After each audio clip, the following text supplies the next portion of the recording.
Banjir yang melanda Banua membuat warga sengsara. Dampaknya tidak hanya rumah warga terendam, tapi kebutuhan rumah tangga juga alami kelangkaan. Salah satunya adalah gas LPG subsidi 3 kg. Untuk mendapatkannya warga harus rela antri berjam-jam. Sedangkan harga di agen sebesar Rp17.500, di tingkat pengecer justru menembus Rp25.000 hingga Rp60.000. Disparitas harga terjadi hampir di seluruh kota kabupaten di Kalsel akibat tersendatnya pasokan LPG karena banjir memutuskan jalur transportasinya.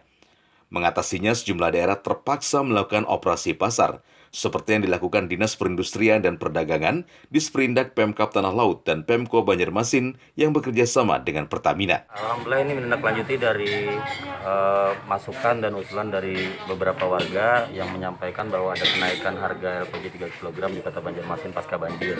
Alhamdulillah Dinas Perdagangan dan Perindustrian Kota Banjarmasin sudah menyampaikan usulan kepada Pertamina. Surat pertama ada 8, namun yang disepakati ada 9 titik. Dan ini surat kedua diawali di Kelurahan Sungai Jingah. Untuk jadwal selanjutnya ada di Pemurus Dalam, ada di Kelayan Dalam, dan beberapa kelurahan lain. Totalnya semuanya untuk surat kedua ini ada 8 titik. Operasi pasar yang diadakan di Kelurahan Sungai Jingah ini misalnya, mereka terpaksa dibatasi pembeliannya dengan memperlakukan sistem kupon yang didistribusikan melalui RT. Di warung Selawi, kalau di pangkalan 17,5. Berarti ini kan menukarkan berapa biji tadi sih?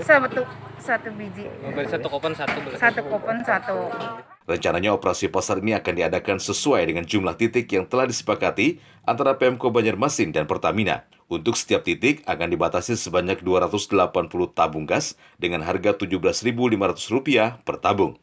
Dari Banjarmasin dan Bati-Bati, Satyanaka dan Ria, Kalsel 1net.